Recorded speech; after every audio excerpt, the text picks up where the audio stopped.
so nervous. So Johnny, when he unveiled the number, what's going through your head? Oh man,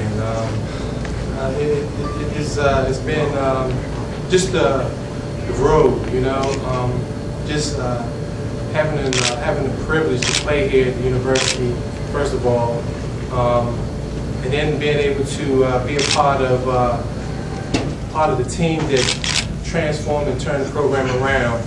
And it's just a great honor, and I'm very, very appreciative of it. And this is awesome. Talk about that recruiting class, kind of turned the corner for Gary and the program. Well, you know, it was a perfect situation for my class. Dwayne Simpkins, ex-Rehip, myself, and Mario Lucas. It was a perfect situation for us, but you know, the university had been struggling prior to that, and you know, Maryland was always a program that I wanted to come to from the Len Bias days up to the Walt Williams days, and you know, Maryland fit the same style as my high school, Dunbar Senior High School, and it was a no-brainer. You know, my freshman year was the first year that we were off the sanctions, and you know, with our recruiting class, we were able to recruit Joe Smith and Keith Booth, and that following season, we made it to the Sweet 16, and just to see the emotion from the players, and especially Coach Williams being here for a couple of years, it was good to know that Maryland was back.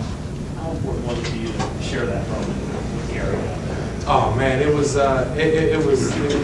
very, very special. You know, in a nutshell, we were in it together.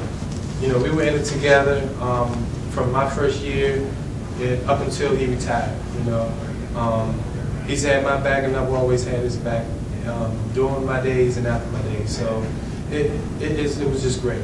Johnny, do you think it's a little bit sweeter, even though you had to wait through everybody getting up there and not you? But yes, now that I'm 31, it does feel a lot better. I'm not 31, but it does. You know, you appreciate it a lot more.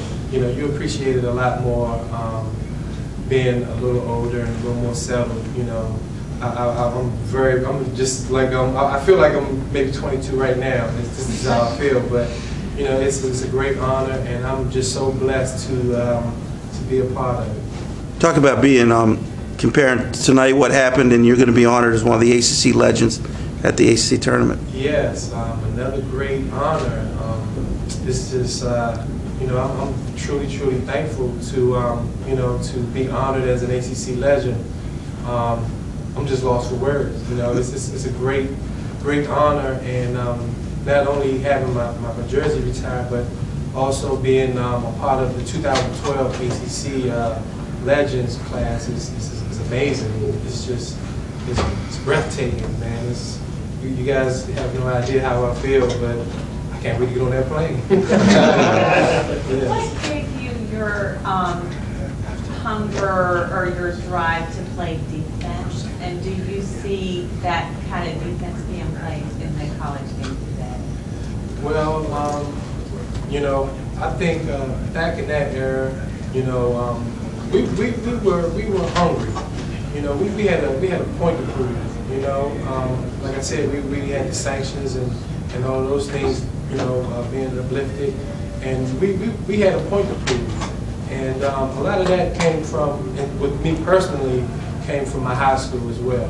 You know, we were the type of team that we pressed pretty much the whole game.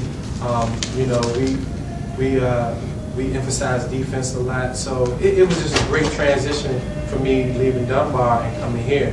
You know, just because of that. And then you just got to think of that gentleman that escorted me out, Gary Williams. You know. Yeah. He's the type of coach that, you know, he's gonna have his players go after it, and that's what he instilled in all of us. What was the trick to being able to rack up those many steals? Why were you prolific in stealing, Paul? Well, I think part of it was just me having the knowledge for the game, one, you know, and then outside of that, it was probably, you know, the tape, the videos. And I was one of those type of gamblers anyway. I was like, I wonder what's going to happen if I don't let him swing that ball. It'll disrupt the defense. So I called myself the disruptor. So I knew if he couldn't swing that ball over here to this wing, then that would disrupt the offense. And then a lot of times the guys would eventually force it or something like that, and I'll already be there. So, you know, it was an anticipation and just having somewhat of an IQ for the game and watching some film. Talk about what you're doing today. You have the construction business? Yes, I have a construction business, and I'm starting Johnny Rhodes Foundation to help the inner city kids here in DC and Baltimore. You know, I was an inner city person, and I was given an opportunity to play here at the University of Maryland, which was truly a blessing. And I just want to be able to go back and help other kids in the NI in Baltimore. Anything else?